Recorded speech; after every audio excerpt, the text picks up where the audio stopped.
Student आपके लिए new question है, क्वेश्चन नंबर 17। ये भी टीएस ग्रेवाल का क्वेश्चन है। स्टार्ट करते हैं। Credit balance as per cash book 40,500। It means bank overdraft ही है आपका ये।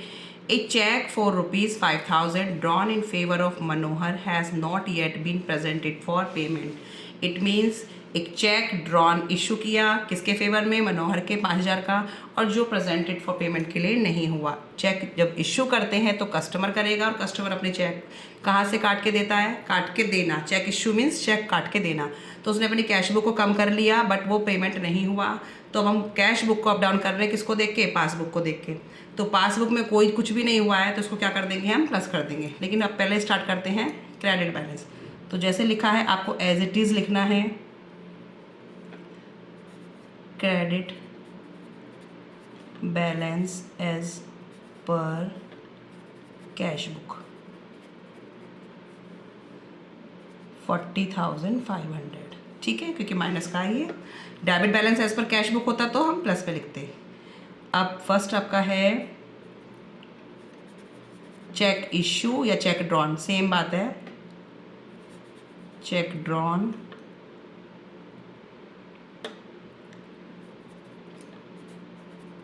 in favor of Manohar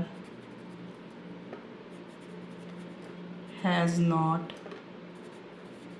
yet been presented for payment। ठीक है, तो 5,000 क्या हो जाएंगे, प्लस हो जाएंगे, क्योंकि पासबुक में इसकी कोई भी एंट्री नहीं हुई है। तो पासबुक तो बड़ी बढ़ाई है, कैश बुक को आपने कम कर दिया था, तो कैश बुक को भी अब ऊपर ले जाओ।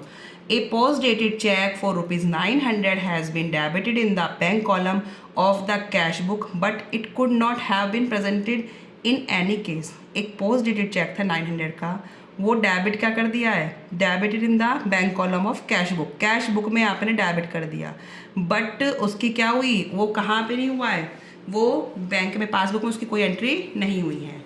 It could not have been presented for in any case. ठीक है, तो आपने कैश बुक में तो आपने डेबिट कर लिया, बढ़ा के दिखा दिया, बट वहाँ पे नहीं हुआ है, तो क्या कर देंगे, इसको माइनस कर देंगे।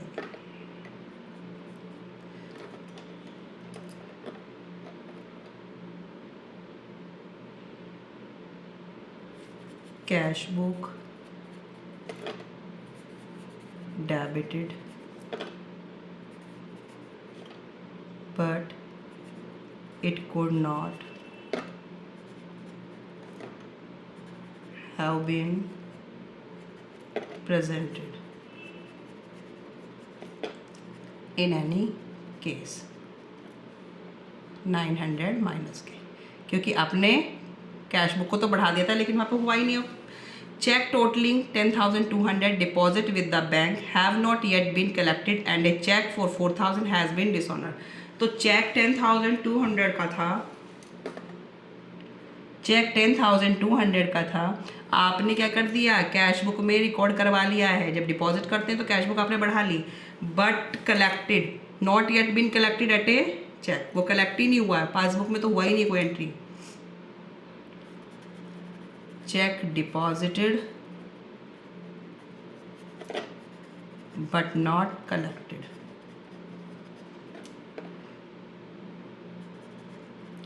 Into passbook. तो क्या कर देंगे, इसको भी माइनस कर देंगे, क्योंकि आपने कैश बुक को बढ़ा दिया है, लेकिन पासबुक में कुछ नहीं हुआ है, तो इसे आप कम कर देंगे। इसी की दूसरी एंट्री है, ए चेक 4,000 हैज़ बीन डिसऑनर। एक चेक था 4,000 का जो डिसऑनर हो गया। डिसऑनर हो गया मीन्स जो आप इस पासबुक ने उसे कम कर दिया होगा, तो आप क्या करेंगे, कैश बुक से भी कम करा दें। Cheque dishonoured. ठीक है, जब चेक डिसऑनर होता है तो क्या होगा, पासबुक कम हो जाएगी, तो कैश बुक को भी कम कर दो। ठीक है, अब आप इसका टोटल कर लेंगे। ये टोटल मेरा आएगा 5,5,600। ठीक है, अभी आपका आंसर आएगा debit balance as per passbook. इसमें से इसको माइनस कर देंगे तो आपका आंसर आ जाएगा 50600। इन दोनों साइड को आप इक्वल करके छोड़ देंगे। ठीक है स्टूडेंट, सिंपल ही क्वेश्चन है ये भी बिल्कुल। बस आपको ड्राफ्ट ओवरड्राफ्ट का ध्यान रखना है। ओवरड्राफ्ट माइनस में रख दिया, बाकी सब ट्रीटमेंट मैंने वैसे ही किए हैं। चेक इश्यू किया गया था, चेक इश्यू किया गया तो उसे क्या कर देंगे आप, प्लस कर देंगे, क्योंकि आप चेक इश्यू करता है कौन, कस्टमर करता है, उसने अपनी कैश बुक को कम कर दिया, बट पासबुक में एंट्री रिकॉर्ड नहीं हुई, इसलिए हम इसे प्लस कर देंगे, क्योंकि हम अपनी कैश बुक को अप डाउन कर रहे हैं किसको देख के, पासबुक को देख के। चेक डिपॉजिट किया, चेक डिपॉजिट भी हमने कहाँ कर लेते हैं, कैश बुक को बढ़ा लिया, बट पासबुक में एंट्री नहीं हुई, तो पासबुक हमारी कम है तो कैश बुक को भी कम कर दिया।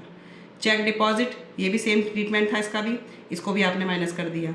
चेक डिसऑनर हुआ, चेक डिसऑनर का मतलब क्या है कि जब आपने पैसा जो चेक डाला उसमें कुछ था ही नहीं, कुछ भी गलती कर रखी थी, तो चेक आपका बाउंस हो गया, तो पासबुक ने उसे वापस कर दिया है, तो पासबुक कम हो गई तो कैश बुक को भी कम कर दो। ठीक है, 4000 इनका टोटल किया, इसमें से माइनस कर दिया, ये आपका आ गया debit balance as per passbook.